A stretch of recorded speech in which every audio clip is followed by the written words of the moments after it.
All right, so solving special systems of linear equations. Special systems is just referring to longer equations. They just look fancier, that's all. Remember, when we solve a system of linear equations, you have three different ways you can do it. You can make the table. Remember that? Yeah. You can graph the two lines and see where they cross. Or you can do it algebraically, which is my favorite way. So we're going to do algebraically on these ones. Plus it's, I think, the easiest way to get the right answer. So example 1, we have y equals 3x plus 1. And we have y equals 3x minus 5. And it tells you solve the system. So we need to find out where these two lines cross. Well, let's look at something real quick. What do these slopes look like to you? Same. They're identical slopes, right? Do you guys remember what happens when you have identical slopes? They're parallel. They're parallel lines. So if I were to graph these two lines, it's going to look something like that. Do those two lines ever cross? No. So this one's really simple. Bless you. Thank you. There's no solution. So you don't ever have to solve it. Now I'm going to show you what it would look like if we did solve it algebraically, because I want you to see, if you didn't take the time to recognize that the slopes are the same, I want you to see what it would look like if we had solved it. So solve it, you're just setting, let me rewrite them real quick, y equals 3x plus 1, y equals 3x minus 5. Remember, when we're solving that, you just set this side to equal this side and solve for x. So I'm going to say 3x plus 1 equals 3x minus 5. So I get the x's on the same side by subtracting that over here, so that's canceled. What's 3x minus 3x? 0, right? So I come out with 1 equaling negative 5. Can 1 equal negative 5? No. So if you had done this algebraically, you still would come out with no solution. Okay? But if you recognize it before you even get started, then just go ahead and write no solution. I'm fine with that. Any questions? All right, that was example 1. Here is example 2.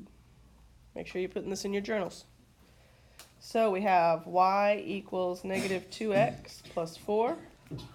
And then we have 4x. You're welcome to go get a drink if you need to.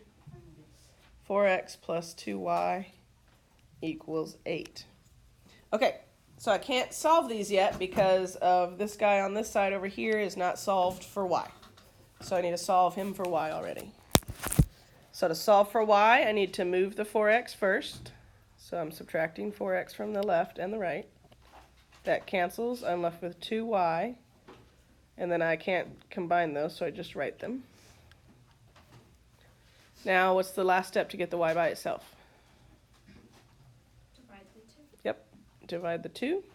Divide everything over here by 2. So I'm left with y on the left. Negative 4 divided by 2 would be negative 2.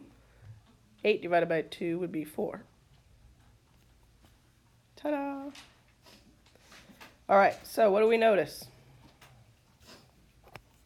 They're the same. Same slope, but what else do we notice? They're the same thing. They're the exact same line. So if I were to graph these, I would draw one line, and then I would draw another line right on top of it. So the answer to this is many solutions, because every single dot on that line is a solution. So the answer is many or infinite. Infinite solutions. You put both many infinite solutions. I know, I want you to know you can put both. I'm trying to see if I spelled infinite right. Infinite. I did. Haha. You can put infinite solutions and be done with it. Okay, so there's another time. You recognized it to see that they came out to be the exact same line. If I were to solve these, if I were to set 2x plus 4 to equal negative 2x plus 4, that's a terrible negative there. Looks funky. If I solve this, I'm going to come out with 0 equals 0. So if you ever solve it algebraically and you get 0 equals 0, then you know you need to say infinite solutions. I I can't write today. I'm having problems. Infinite solutions. Any questions? All right, so grab your piece of paper. Let's do a couple of these. I have negative 4x, show your work, plus 4y equals 8. And then I have y equals x plus 2. Okay, the right-hand side is already solved for us. So the left-hand equation I need to solve for y. So what's my first step? Add the 4x. Yep, we're going to move the 4x by adding it because it's a minus 4x. So then I'm left with 4y equals, then I put this 4x plus 8. Now how do I get the y by itself? Divide it. Perfect. Divide by 4. I'm left with y equals, what's 4 divided by 4? It's just 1, right? So I can say x plus, what's 8 divided by 4? 2. Boy, that looks familiar. Are these two identical now? Yes. So which one is that? Many solutions. Infinitely many solutions.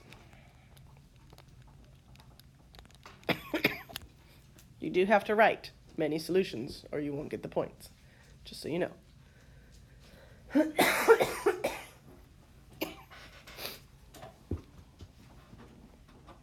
Any questions so far? Not too scary lesson, right? Remember, in the other lesson, you were coming out with a point. You came out with an answer. This lesson, you're going to come out with either a point as an answer, or identical lines, which means they have many solutions, or parallel lines, which means they have no solutions. So let's do number 2. We have y equals negative 5x minus 2. And then we have 5x plus y equals 3. Okay, so the left equation is solved for us, so we just need to solve the right equation. What is my first step on the right side? 2. Oh, this equation. This one's solved because y is already solved for us. Subtract 5x. Yep. Everybody agree with Sophia? Yeah. Hope so, because she's right. So then I'm left with y equals negative 5x. Who's at the door? Win. Oh, good. She just needs her test. Okay, so we solved it. I don't remember what I was saying when I got up, so hopefully I finished my thought. What do we notice? They're the same thing. Are Or you- no, Close. They have what? the same. Same slope. Same slope. Different y-intercepts. So what does that mean they are? No solution. No solution because they're parallel lines. Perfect. Yeah, if I were to graph those, I'd have one go across here and one go across here. They would be straight lines in parallel though, unlike my drawing. Good. Starting to make sense? Yes. See how you can kind of not do all the math if you can recognize things? Makes nice. All right, number 3. X plus y equals 6, and then y equals negative x. I bet you we're going to have to actually do this one. Okay, so the right equation is solved, so let's solve the left equation. How do I get the y by itself? Subtract 6. Wait, subtract X, yeah. It's okay. And then you get y equals negative x plus 6. All right. Oh, I recognize something. Can anybody else recognize something? Yeah, they're both X. Same slope. Same slope. What's the y-intercepts, though? 6. This one's plus 6. This one is technically plus 0, right? Yes. So what's this one? No solution. They are parallel lines. Good job, guys.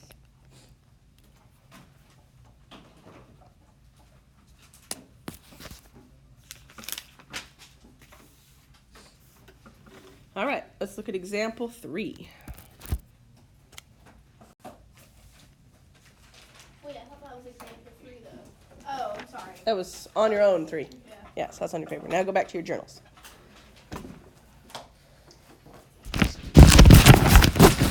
Oh my, I have this upside down.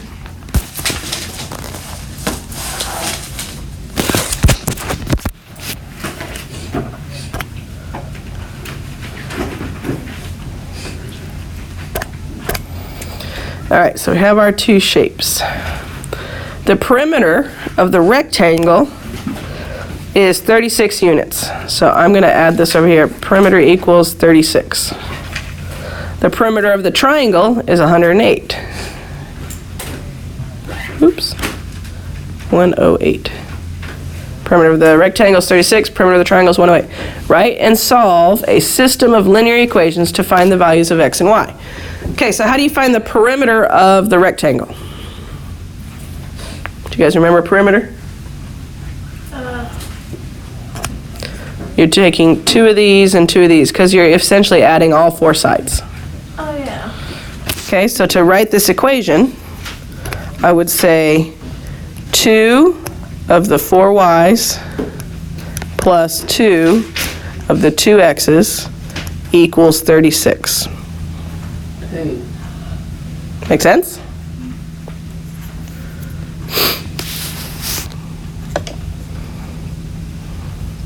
It's like area and stuff. This one's we're just dealing with perimeter. Okay, so then I need to simplify this so that way we can do this. So you simplify that by distributing. So what's 2 times 4? 8. So this is 8y plus, what's 2 times 2? 4. Uh-huh. There you go.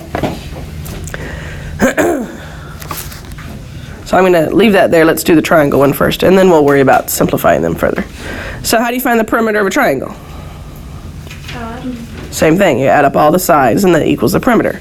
So I'm going to say 6x plus 6x plus 24y equals 108. Now, Anthony, notice there's like terms here. We have a 6x and a 6x. Can I go ahead and combine those? Yes. So that'd be 6 plus 6, which is? 12. So I'd say 12x plus 24y That would be 36. equals, you can't add those because it's an x and a y. All right, so now I have my two equations, right? So those are the two equations we need. So now we can go do the algebra and solve for x and y. I'm going to turn the page on my screen here. So we have 8y plus 4x equals 36. And then the other one we had was 12x plus 24y equals 108. Now, in order to solve these, I need to solve for y, right? So let's do the blue one first.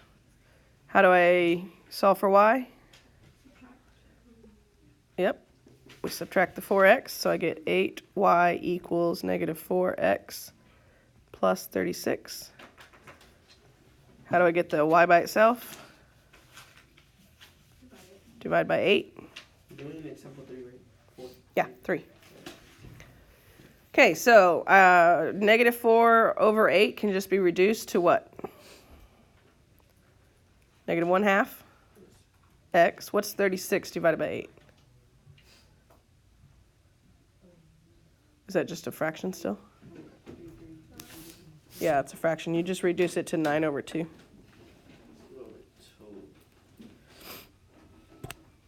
Okay. Yeah, no, you're done. You can leave it there. All right, so now let's solve the red. So I'm going to minus 12x. So I get 24y equals minus 12x plus 108. Divide 24 away from the y. I get y equals 12 over 24 is a half, right? And if I do 108 over 24 and reduce that, you guessed it, you're going to get 9 over 2. All right, so now we need to decide how many solutions we have. Can we look at this and recognize anything, or do you want me to solve it? Oh, they're both the same. They're identical. So what's identical? It's infinitely many solutions.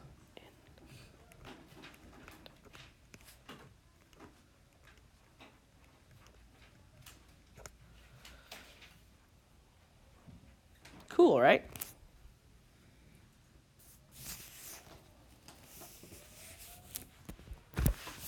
All right, on your own number 4, you're going to keep your journal open because we're going to use what we just did. It says, what happens to the solution if, in example 3, if the perimeter of the rectangle is 54. So instead of this being 36, they want to change it to 54. So we're going to redo the blue.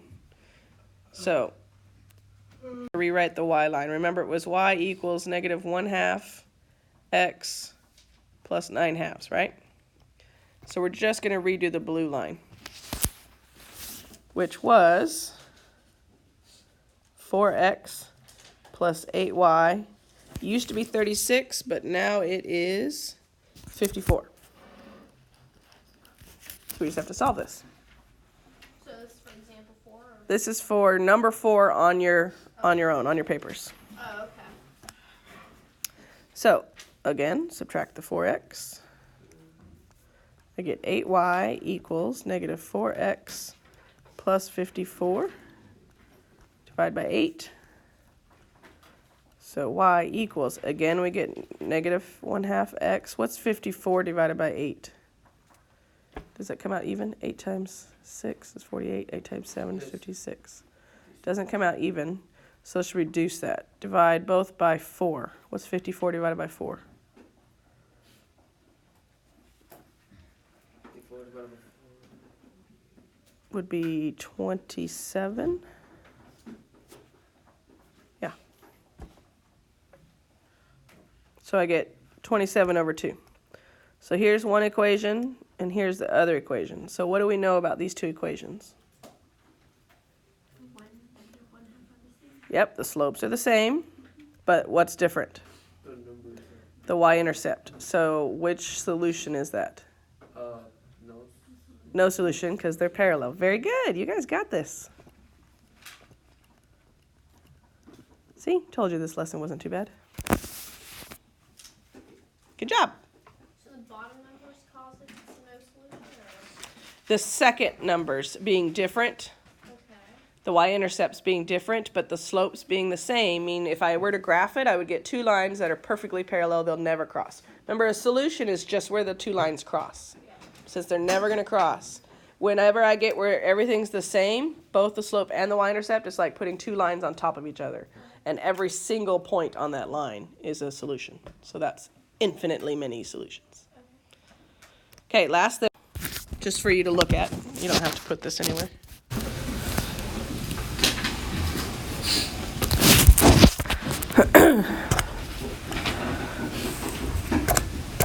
All right, so this is your reminder. When you are solving and you graph it, whenever it has one point where the two lines cross, you have one solution. Whenever you have two lines that are completely parallel, they never cross, you get no solution. And when you draw two lines and they're on top of each other, it's infinitely many solutions. Can you just put many solutions? I prefer infinite solutions. Infinite's a better word than many. I'm not going to mark it wrong for now, but for now, from now forward, infinite's a better word because many solutions doesn't necessarily mean every single solution, whereas infinite is every single solution. See the difference? But I won't mark it wrong for what you turned in. All right, any questions about this lesson? All right.